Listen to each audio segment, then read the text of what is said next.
Modal verb. आइए देखते हैं मोडाल वर्ब किसे कहते हैं और इसके अंतर्गत कौन कौन से वर्ब आते हैं। तो मोडाल वर्ब वे वर्ब जो अन्य वर्ब के साथ प्रयुक्त होते हैं मोडाल वर्ब कहलाते हैं। यानी कि मोडाल वर्ब ऐसे वर्ब होते हैं जो मेन वर्ब के साथ प्रयुक्त होते हैं। मोडाल वर्ब को मोडाल ऑक्सिलरी वर्ब भी कहते हैं।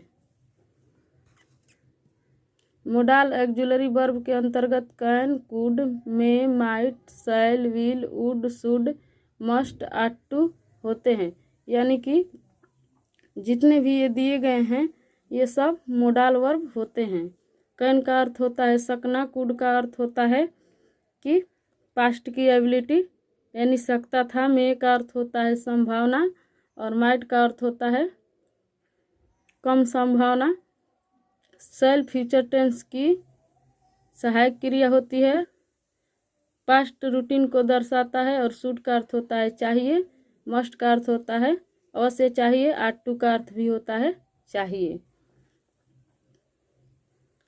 इसका प्रयोग केवल हेल्पिंग वर्ब के रूप में होता है।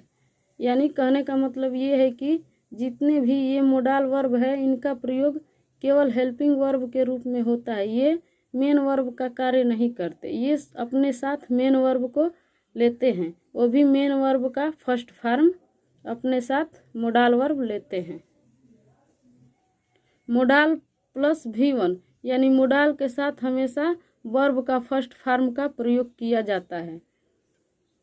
आइए देखते हैं मोडाल के अंतर्गत आने वाले वर्ब कैन का प्रयोग। कैन का अर्थ होता है सकना, यानी कोई भी कार्य को करने की शक्ति को प्रदर्शित करने के लिए यहाँ पर कैन का प्रयोग किया जाता है। जैसे कैन का प्रयोग पावर, एबिलिटी, कैपेसिटी को दर्शाने के लिए किया जाता है।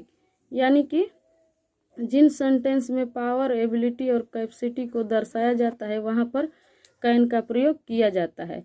कैन का अर्थ सकना होता है, यानी कि कोई भी कार्य करने की शक्ति, एबिलिटी, कैपेसिटी के लिए कैन का प्रयोग किया जाता है।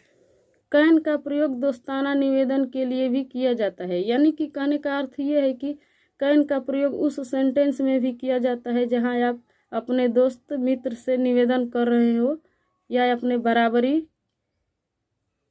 के व्यक्ति के साथ कोई निवेदन कर रहे हो, वहाँ पर कैन का प्रयोग किया जाता है। आइए देखते हैं कैन का प्रयोग। जैसे he can lift the box, यानी कि कहने का अर्थ यह है कि यहाँ पर कैन ही की कैपेसिटी को दर्शा रहा है, यानी कि वह क्या कर सकता है, वह बॉक्स को उठा सकता है, यानी उसके अंदर इतनी क्षमता है कि वह बॉक्स को उठा सकता है। उसी प्रकार सी कैन सिंग, वह गा सकती है, तो यहाँ पर सी की एबिलिटी को दर्शाया गया है कि वह गा सकती है, यानी कि उसके अंदर गाने की क्षमता है, वह गा सकती है।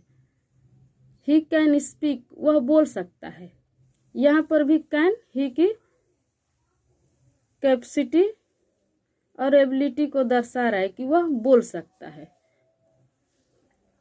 कैन वी बी फ्रेंड, क्या हम दोस्त बन सकते हैं। जैसा कि आप जानते हैं कि कैन का प्रयोग दोस्ताना निवेदन के लिए भी किया जाता है। यहाँ पर एक व्यक्ति दूसरे व्यक्ति से दोस्ताना निवेदन में कह रहा है कि क्या हम दोस्त बन सकते हैं, तो कैन का प्रयोग दोस्ताना निवेदन के लिए भी किया जाता है। कैन का प्रयोग परमिशन, अनुमति के लिए भी किया जाता है। यानी कि कैन का एक और भी प्रयोग है जो कि अनुमति के लिए किया जाता है। जिस सेंटेंस में अनुमति ली जाती है, अनुमति दी जाती है, उस सेंटेंस में कैन का प्रयोग किया जाता है। यू कैन गो नाउ, यहाँ पर परमिशन दिया जा रहा है कि अब आप जा सकते हो। यू कैन गो नाउ, तो यहाँ पर कैन परमिशन को दर्शा रहा है। यू कैन गो नाउ, तुम अब जा सकते हो, यानी कि यहाँ पर परमिशन दिया जा रहा है कि तुम अब जा सकते हो। दूसरा, you can not inter my room, तुम मेरे कमरे में नहीं आ सकते। इस सेंटेंस में अनुमति नहीं दी जा रही, यानी कि एक व्यक्ति दूसरे व्यक्ति से कह रहा है कि तुम मेरे कमरे में नहीं आ सकते, यानी कि कमरे में आने की अनुमति नहीं है। कैन आई हेल्प यू, क्या मैं आपकी सहायता कर सकता हूँ।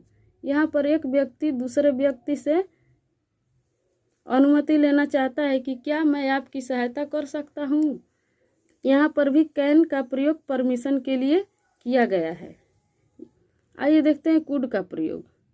कुड का प्रयोग पास्ट एबिलिटी पावर को व्यक्त किया जाता है, यानी कि कुड से पास्ट की एबिलिटी और पावर को व्यक्त किया जाता है। जिन सेंटेंस में कुड का प्रयोग किया जाता है वहाँ पास्ट की एबिलिटी और पावर को व्यक्त किया जाता है।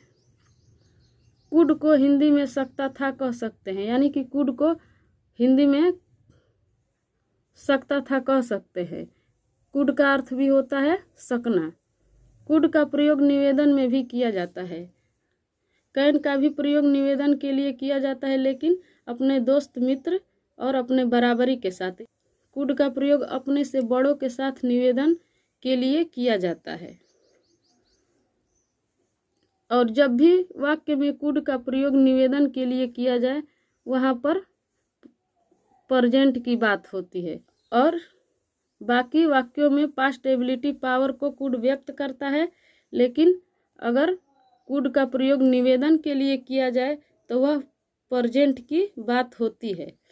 जैसे I could not come yesterday, मैं कल नहीं आ सकता था, यानी बीते हुए कल की समर्थता को व्यक्त कर रहा है कि मैं कल नहीं आ सकता था।